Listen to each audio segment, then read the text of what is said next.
시간 하나님의 은혜가 예배에 참석한 한 사람 한 사람에게 충만하게 임하시길 소원합니다. 아멘. 오늘은 하나님 나라를 향하여 라는 주제로 말씀의 은혜를 함께 나누고자 합니다. 용유도에 오래 살다 보면 무엇이 가장 늘까요? 바로 운전 실력입니다. 특히 우리 덕교교회가 있는 덕교동은요, 골목길들이 굉장히 좋습니다. 아무래도 농지를 따라서 만들어진 길이고 그 농지를 따라 만들어진 길에 포장만 한 거기 때문에 이 도심들에 있는 다른 길들에 비하면 굉장히 좋거든요. 그래서 이 좁은 길들을 운전하고 다니다 보면 세상 좁은 길들도 다 다닐 수 있게 돼요. 그래서 용유도에 오래 살다 보면 운전 실력이 듭니다. 이 보통 운전을 하다 보면 사실 어딘가 가기 위해 하게 되잖아요. 그냥 아무 이유 없이 시동 켜고 그냥 차를 방치하는 사람은 아마 없을 겁니다. 어딘가 가야 하는, 즉 목적지가 있으니 운전을 하게 됩니다. 가까운 곳에 가거나 뭐 잘 아는 곳을 갈 때는 사실 그냥 가면 됩니다. 내가 아는 길이기 때문에 그냥 가도 문제가 되지 않습니다. 하지만 만약에 먼 곳을 가거나 아니면 잘 모르는 곳을 가게 될 경우에 무엇의 도움을 받게 되죠? 요즘엔 다 내비의 도움을 받죠. 이 내비게이션의 도움을 받게 됩니다. 내비게이션에 가고자 하는 목적지를 입력만 하면 목적지를 가장 빠르고 가까운 길로 누구나 갈 수 있게 안내를 해준다는 것입니다. 이처럼 먼 곳이나 잘 모르는 곳에 갈 때에는 내비게이션과 같은 도움이 필요합니다. 우리 그리스도인들은 지금 어디를 향해 가고 있을까요? 하나님 나라. 제목이 떠있죠? 하나님 나라를 향해 가고 있는 줄 믿습니다. 아멘. 아멘이십니까? 아멘. 우리가 가는 목적지는 다른 곳이 아닙니다. 바로 하나님 나라입니다. 아멘. 하나님 나라를 다른 말로 하면은 그렇죠, 천국이라고 하죠. 오늘 우리가 가야 하는 곳, 가고 싶은 곳, 그리고 우리 삶의 최종 목적지가 되어야 되는 그 천국에 대해서 함께 말씀을 나누고자 합니다. 아멘. 자, 그럼 천국 가는 길은 누가 아실까요? 내비게이션에 찍으면 됩니까? 내비게이션에 천국 찍으면 천국 식당에 나올지는 모르겠지만 내비게이션에 찍는다고 나오지는 않습니다. 이 천국 가는 길은 오직 예수님만 아시고 계십니다. 아멘. 요한복음 14장 6절에 한번 볼까요? 내가 곧 길이요 진리요 생명이니 나로 말미암지 않고는 아버지께로 올 자가 없느니라. 아멘. 아멘. 바로 하나님 아버지, 그 하나님 아버지의 나라로 가는 길은 오직 예수 그리스도만 알고 계시고 그 예수 그리스도를 말미암아서만 갈 수 있다는 것입니다. 아멘. 그러니까 우리는 이 천국 가는 길을 예수님께 계속 묻고 예수님의 말씀대로 따라 살아가며 따라가야 한다는 것입니다. 아멘. 이러한 가운데 오늘 우리가 읽은 이 마태복음 13장 44절부터 48절까지 말씀은요, 우리가 삶의 목적지로 두어야 할 천국이 어떠한 곳인지 이 세 가지 비유로 말씀하고 있습니다. 아멘. 첫 번째는 천국은 마치 밭에 감추인 보화라고 말씀하고 있습니다. 우리 44절 함께 읽어볼까요? 천국은 마치 밭에 감추인 보화와 같으니. 이 밭에 감추인 보화라는 말이 사실 우리한테는 좀 생소한 표현이죠. 지금 우리 여기 용유도 이제 덕교동에 밭이 많죠. 논도 많고. 그곳 아무나 이제 막 파헤치면 보화가 나옵니까? 아무 땅이나 파헤친다고 보화가 나오지 않습니다. 요즘 시대에는 사실 내가 금은 보화를 가지고 있으면 어디에 보관을 하죠? 금고나 아니면 은행 같은 곳에 보관을 하겠죠. 그런데 예수님이 활동하시던 그 시대에는 은행도 또 믿고 맡길 만한 금고도 없던 시대였습니다. 문제는 이 시대가 어떠한 시대냐면 이 전쟁이 빈번하던 시대고 또 그 시대에는요 도적대도 막 날뛰던 그런 시대예요. 내 목숨 부지하기도 바쁜데 금은보화를 들고 다닐 수 있을까요? 당장 도적대가 오거나 전쟁이 일어났을 때 도망가야 하는데 내 가족 챙기기도 바쁜데 금은보화 챙길 시간이 어디 있겠습니까? 만약에 시간적인 여유가 있으면 그래서 이 금은보화를 집에다 놔두고 하면 누군가 다 훔쳐갈 테니까 그래서 땅 속에다가 묻어놓고 도망가는 겁니다. 그래서 그 당시에 금은보화를 가지고 있는 사람들은 도망가면서 땅 속에다 묻고 가는 경우가 너무나도 일반적인 일이었다고 합니다. 그럼 이 땅 속에 묻혀져 있는 금은보화를 발견하는 일도 흔한 일이었을까요? 그건 아닙니다. 사실 묻어놓을 때 그냥 조금 땅을 파서 묻어놓는 게 아니라 깊숙이 파서 아무도 모르게 숨겨놓기 때문에 그 숨겨진 보화를 찾는 일은 사실 일반적인 일이 아니에요. 그러다 만약에 누군가 이 밭을 땅을 파다가 발견하게 될 경우, 금은보화를 발견하게 될 경우에 누가 묻어놓은지 알 수 없기 때문에 그 당시 관례상 발견한 사람이 그것을 갖도록 되어 있었다고 합니다. 그러니까 천국은 마치 밭에 감추인 보화라는 건요, 이 금은보화, 주인이 누군지 모르는 금은보화를 주인이 아닌 누군가가 찾아냈다는 뜻이에요. 이 말씀에 나와 있는 이 한 사람은요, 금은보화를 발견한 뒤에 어떠한 행동을 취합니까? 바로 그 밭을 사게 됩니다. 그런데 그때 시대 당시에 관례상 금은보화를 찾으면 그냥 가져가면 되는데 내 밭이 아니어도 내가 찾아냈으면 내 건데 왜 그 사람은 그 밭을 샀을까요? 조금 더 합법적으로 이 보물을 갖기 위해서? 그 당시에 랍비들, 예수님 시대 당시에는 사실상의 이제 지도자이고 또 재판관 역할까지도 했던 랍비들마저도 남의 땅이라 할지라도 판에서 가져올 수 있으면 그냥 자기 걸로 인정해주던 시대였단 말이죠. 그런데 왜 이 사람은 이 밭을 사면서까지 이 금은보화를 가지려고, 그 밭을 사면서까지 가지려고 했을까? 바로 금은보화의 양이 한 번에 가져가지 못할 만큼 어마어마하게 많았다는 사실이에요. 그래서 내 모든 소유를 팔아서라도 그 밭을 사서 그 누구도 접근하지 못하게 막고 그 금은보화를 다 가져가려고 했다는 겁니다. 얼마나 많았기 때문에, 정말 진짜 말도 안 될 만큼, 내가 한 번에 못 옮길 만큼 많았기 때문에 만약에 그것을 많이 있는 그 금은보화를 내가 가져갈 수 있는 만큼 조금만 가져가서 다른 사람들이 봤으면 주인 없는 거니까 아무나 가서 가져갈 거 아니에요. 그러니까 아무도 가지 못하고 내가 온전하게 나만 가질 수 있게 하기 위해서 그 밭을 산 거라는 거죠. 바로 천국은 밭에 감추인 보화, 이 어마어마하게 많고 값진 보화가 가득한 그 밭과 그 보화와 같은 곳이 천국이라는 겁니다.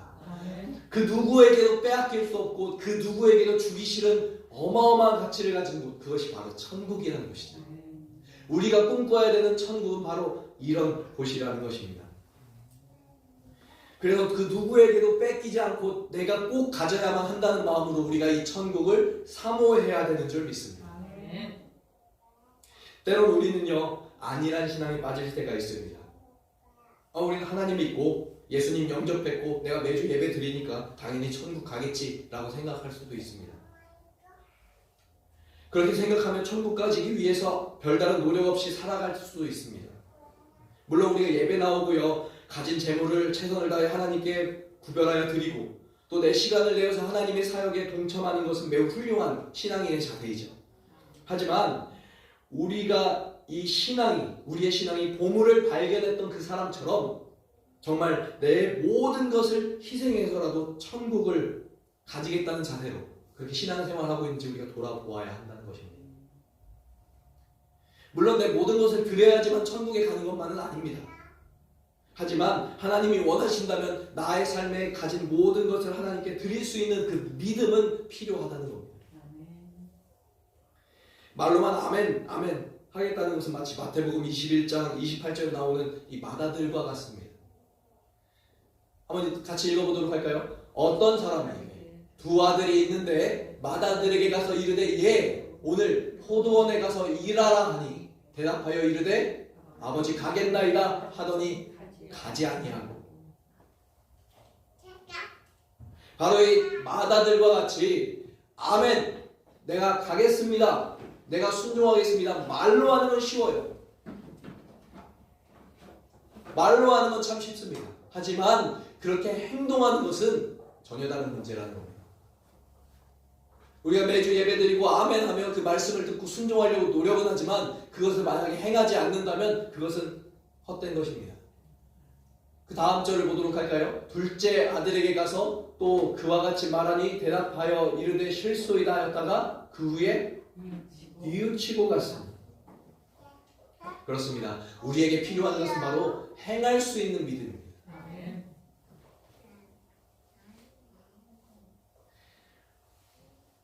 우리가 가진 모든 것을 희생하더라도 내가 천국만은 꼭 가겠다 라는 신앙이 진정 우리에게 있어야 될 줄 믿습니다. 또 천국은 마치 좋은 진주를 구하는 장사와 같다고 합니다. 이 좋은 진주를 구하는 장사에 대한 비유는 밭에 감추인 보화와 비슷한 부분이 있습니다. 자신의 모든 소유를 팔아 진주를 구한다는 내용이 마치 자신의 모든 소유를 팔아 밭을 산다는 내용과 비슷해 보입니다. 하지만 이 내용은요, 주인공이 달라요. 천국은 마치 밭에 감추인 보화라고 하였죠. 근데 이 말씀은요, 천국은 마치 좋은 진주를 구하는 장사꾼이라고 하고 있어요. 이게 무슨 말이냐? 이건 약간 다른 의미인데요. 이 두 번째 비유는 장사꾼이 주인공이에요. 지금이야 값비싼 보석이다 하면은 어떤 걸 떠올리죠? 제일 값비싼 보석. 그렇죠, 다이아몬드. 다이아몬드는요, 누가 봐도 아름다워요. 막 빛을 비춰보면 막 빛이 납니다. 제 손에도 다이아몬드가 쬐끄맣게 하나 있습니다. 결혼할 때 저희가 같이 했던 다이아몬드 쬐끄만 반지를 하긴 했는데, 이 작은 알갱이가요, 눈여겨서 보지 않으면 안 보이는데도 불구하고 엄청 비쌉니다. 이 반지, 제가 가진 반지의 다이아몬드 이 반지 알갱이 하나는 사실 다이아몬드 중에서는 가장 작은 다이아몬드 중 하나이고 너무 흔한 다이아몬드인데도 다이아몬드라는 이유 때문에 비싸다는 말이죠. 만약에 이 크기와 같은 다른 보석들을 가지고 오면 이거보다는 더 가격이 작습니다. 다이아몬드는 누가 봐도 아름답고 영롱한 보석이기 때문에 처음 보는 사람도 비싼 보석이라는 것을 잘 알고 있습니다. 하지만 다이아몬드로 세공되기 전 이 원석의 상태일 때는요, 사실 그 가치를 아는 사람만 안다는 것입니다. 왜냐하면 원석일 때는 그냥 반짝이는 돌덩어리에 불과하기 때문이죠. 누가 보아도 아름다운 보석이 되기 위해서는 그 누군가는 그 보석이 숨어있는 원석을 알아보아야만 한다는 것입니다. 그 원석을 알아보지 못하면 그것은 아름다운 보석으로 세공될 수 없다는 거죠. 두 번째 비유 속에 나오는 진주 장사꾼이 바로 그러한 사람입니다. 가치를 알아보는 사람입니다. 지금 시대에는 사실 진주라는 보석은 그렇게 값비싼 보석이 되지는 않습니다. 하지만 예수님 당시 시대에는요, 가장 값비싼 보석이 바로 진주였어요. 왜냐하면 지금처럼 양식 진주가 있는 시대가 아니기 때문이죠. 예수님 시대 당시에는요, 진주를 구하려면 바닷속에 들어가야만 했습니다. 지금처럼 잠수복이 있는 시대에도 위험한 바다를 잠수복도 없이 바닷속에 들어가서 진주 조개를 캐가지고 올라와야지만 진주를 얻을 수 있었어요. 그러니까 진주를 얻는다는 것은 사람의 목숨을 거는 일입니다. 목숨값이에요, 사실상. 진주 가격이 사람 목숨값이기 때문에 그만큼 비쌌던 거죠. 그냥 진주 자체도 귀한데 이 장사꾼은요, 누가 보더라도 비싼 진주를 그 가치를 다 모르고 있는 상황에서 진주 장사꾼만 그 가치를 알게 되었다는 사실입니다. 오늘 말씀 46절에 한번 볼까요? 극히 값진 진주 하나를 발견함에 가서 자기 소유를 다 팔아 그 진주를 사느니라. 이 사람은요, 진주만을 취급하는 장사꾼이기 때문에 진주의 가치를 너무나도 잘 알아요. 마치 이렇게 생각해 보면 되겠습니다. 우리가 가지고 있는 물건들의 가치를 우리는 알죠. 왜냐하면 내가 산 거나 내가 가지고 있는 거니까. 제가 가지고 있는 이 반지의 다이아몬드 가치를 누가 알 수 있을까요? 갖고 있는 제가 샀던 제가 알고 있겠죠. 근데 이 다이아몬드를 보더라도 다른 사람들은 이 다이아몬드가 얼마인지 알 수 있을까요? 뭐 구체적으로는 잘 모를 수밖에 없을 겁니다. 왜냐하면 산 사람은 저예요. 판매한 사람들이 아니기 때문에. 바로 그겁니다. 장사꾼은요, 대부분의 사람들이 진주는 비싼 걸 아는데 그 사람이 발견한 그 진주가 얼만큼의 가치인지 아무도 몰랐다는 거예요. 이 장사꾼만 그것을 알게 됐다는 겁니다. 바로 천국의 가치를 아는 사람만 천국에 갈 수 있다는 것입니다. 내가 천국의 가치, 천국이 좋은 것은 알아요. 천국에 내 삶을 다 들여서라도 가야 된다는 거 들어서 알고는 있어요. 근데 그 가치가 진짜 정말 내 모든 것을 들여서라도 갈 만큼의 그런 가치라는 것을 내가 모른다면 그러한 사람은 평생 걸쳐서 신앙을 살더라도 내 모든 것을 드릴 수 있는 신앙이 생기지 않을 수 있습니다. 진주의 가치를 혼자만 알아본 장사꾼처럼 천국도 그 가치를 알아보는 사람에게 주어진다는 사실을 기억해 주시기 바랍니다. 천국의 가치를 모르기 때문에 예수님을 믿지 않는 사람들은 오늘도 천국과는 담을 쌓고 살아갑니다. 하지만 천국의 가치를 아는 우리들은 그 가치를 정확히 알기 때문에 이 자리에서 예배를 드리고 계신 줄 믿습니다. 우리 모두가 이 천국의 가치를 알고 그래서 그 가치를 정말 잘 알아 내 모든 소유를 정말 바쳐서라도 정말 이 천국을 꼭 가지고야 말겠다는 그 신앙으로 살아가는 우리 덕후교회 모든 성도님들 되시길 간절히 소원합니다. 마지막으로 또 천국은 마치 각종 물고기를 모으는 그물과 같다고 말씀하고 있습니다. 천국은 엄청난 양의 금은보화가 같고 그리고 그 가치를 알아본다는 사람들만 갈 수 있는 그런 귀한 곳인데 그러한 귀한 곳에 가기 위해서 우리가 이 자리에 모여서 예배하듯이 천국의 가치를 어렴풋이 아는 사람들이나 그 가치를 모르는 사람들도 결국 마지막 때가 온다는 사실입니다. 결국에는 하나님의 그 그물 안에서 천국에 갈 사람인지 아닌지 구별되게 된다는 사실입니다. 이 하나님의 그물에 걸려있는 전 세계 모든 사람들이 언젠가는 마지막에 건져짐을 당하게 될 텐데 그래서 48절 한번 보도록 할까요? 그물에 가득함에 물가로 끌어내고 앉아서 좋은 것은 그릇에 담고 못된 것은 내버리느니라. 하나님께서 이 모든 사람들을 마지막 때에 구별하여서 그 중에서 천국 갈 수 있는 사람들을 천국으로 들여내시고 아닌 사람들을 지옥으로 그 풀무불이 뜨겁게 타오르는 지옥으로 보내신다는 사실입니다. 이 말씀은요 사실 13장 24절부터 나오는 가라지 비유하고도 같습니다. 어떤 사람이 좋은 씨를 자기 밭에 뿌려서 결실이 올라오고 있는 중이었는데 그 결실들 사이사이에 무엇이 있었을까요? 가라지가 있었던 겁니다. 이 가라지를 골라내고자 하니 이미 결실이 올라오고 있는 이 좋은 열매들이 상할까봐 그냥 두라고 하죠. 그리고 마지막에 어떻게 한다고 합니까? 그 결실을 추수할 때에 이 가라지를 불 위에서 불에 사르고 좋은 열매들만 가져간다고 이야기하고 있습니다. 이처럼 그물에 모인 물고기들, 우리 모든 사람들도 어부가 보기에 상품 가치가 있고 좋은 물고기들이 있는 반면에 그렇지 먹지 못하거나 상품 가치가 전혀 없는 물고기들도 그물에 걸린 그런 상황처럼 우리의 삶 또한 그렇다는 것입니다. 내가 최선을 다해서 신앙을 정말 지키고 내가 천국을 사모하며 살아가는 사람이 있는가 하면 천국과는 전혀 담쌓고 살아가는 사람도 있다는 것이죠. 그렇지만 그 모든 사람이 결국엔 하나님 앞에 서게 되고 결국엔 그곳에서 심판을 받게 된다는 사실입니다. 만약에요 그물에 담겨있는 물고기 중에 안 좋은 물고기가 보인다고 어부가 그 그물에서 끌어올리지도 않고 나쁜 물고기를 골라내고자 한다면 어떤 일이 발생하게 될까요? 좋은 물고기도 탈출하게 됩니다. 그물 자체를 아예 그냥 버리게 될 수도 있어요.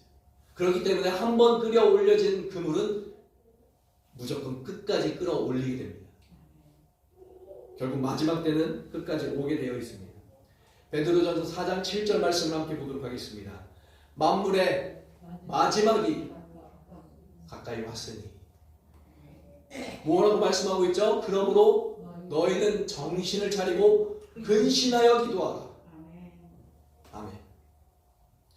우리는요 마지막 때에 좋은 물고기로 하나님 앞에 구별되기 위해서 정신을 차리고 근신하여 기도해야 된다는 사실입니다.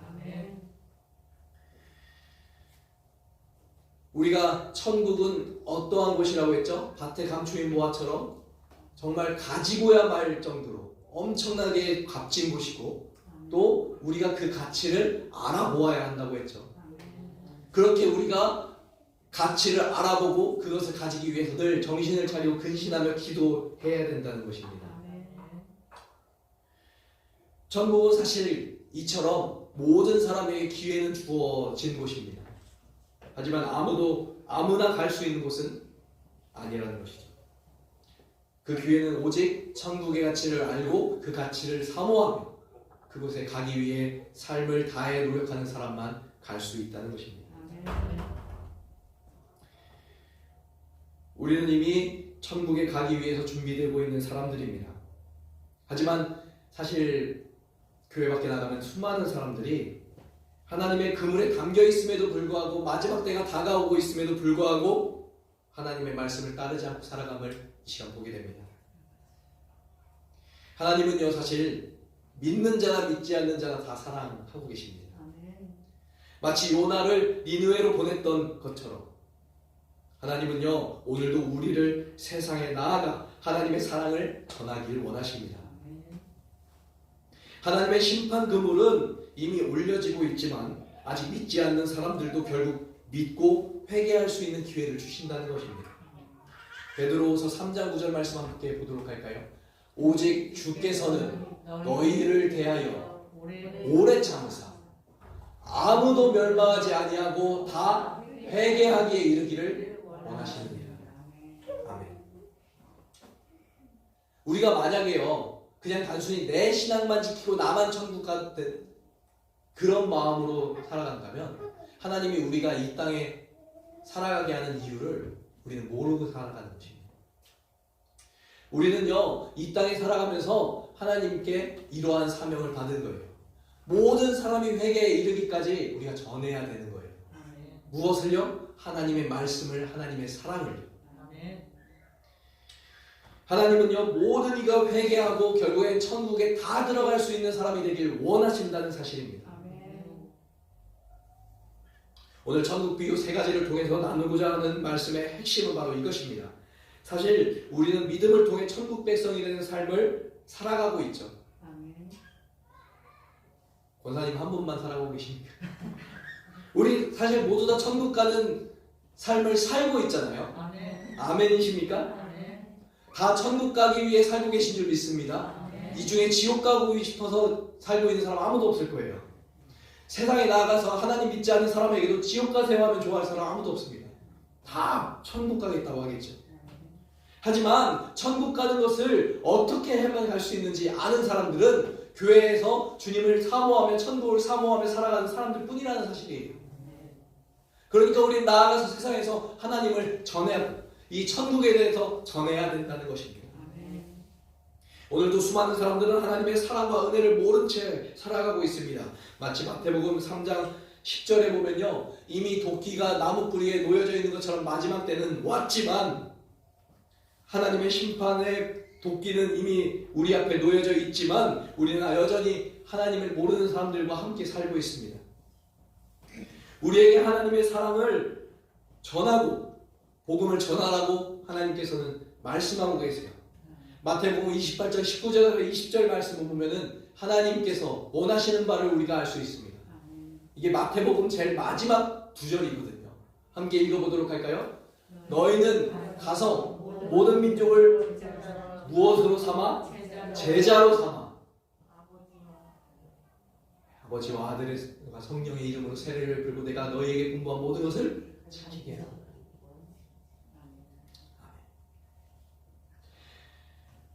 우리가 하나님을 믿고 이 자리에서 예배드리는 이유는 단순히 천국 가기 위함만은 아닙니다. 천국은 당연히 가야 되고 그것과 동시에 바로 우리가 세상에 있는 하나님을 믿지 않는 사람들에게 이 하나님의 이름을, 예수 그리스도의 이름을, 성령님을 전하고 그들이 하나님의 제자된 삶으로 천국 가는 사람으로 바뀔 수 있도록 도와줘야 된다는 것입니다. 아멘.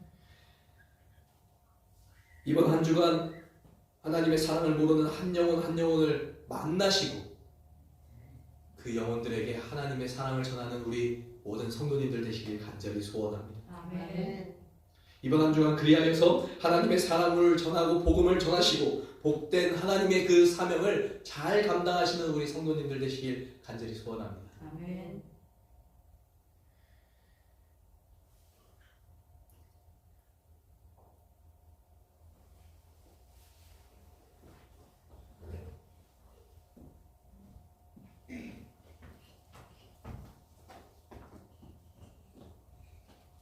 오늘 말씀을 마치고자 했는데 그런 생각을 부여해 주셨어요. 제가 사실 수많은 사람들을 저도 만나게 되는데 주님이 이 말씀을 같이 나누고 전하라고 하신 이유가 저에게도 굉장히 크게 오는 것 같습니다. 이번 한 주간 동안 저도 최선을 다해서 전해보도록 하겠습니다. 우리 같이 정말 전하는 하나님의 사랑을 전하는 우리 모든 성도님들 되시기 간절히 소원합니다. 아멘. 기도하고 마치도록 하겠습니다. 사랑과 은혜가 풍성하신 하나님, 우리를 주님과 함께 천국 믿음 가지고 지내게 도와주시고 인도하여 주심에 진심으로 감사드립니다. 우리를 불러주시고 우리가 온전히 천국 믿음으로 천국을 바라보며 그 가치를 사모하며 살 수 있도록 인도하여 주심에 진심으로 감사드립니다. 우리가 이런 가운데 우리만 알고 지내고 우리만 천국 가고 그렇게 살아가는 것이 아니라 정말 하나님이 원하시는 바와 같이 수많은 사람들, 마지막 때를 향해 달려가는 수많은 사람들에게 정말 주의 사랑과 복음을 전하는 놀라운 우리 신앙인들 될 수 있도록 주님 인도하여 주옵소서. 아멘. 우리가 천국을 사모해야 되는 것은 당연하지만 세상에 있는 수많은 사람들은 천국에 가지 못하고 방황하며 살고 있습니다. 그들에게 우리가 천국 복음을 전할 수 있는 정말 복된 주님의 성도들, 주의 사랑을 전하는 복된 주의 자녀들 될 수 있도록 주님 인도하여 주옵소서. 아멘. 우리에게 용기를 주시옵고 우리에게 복음을 전할 수 있는 성령을 주시옵소서. 아멘. 우리를 붙들어 주시고 모든 것을 인도하여 주시는 주님 감사드리며 예수님의 이름으로 기도드립니다. 아멘. 아멘.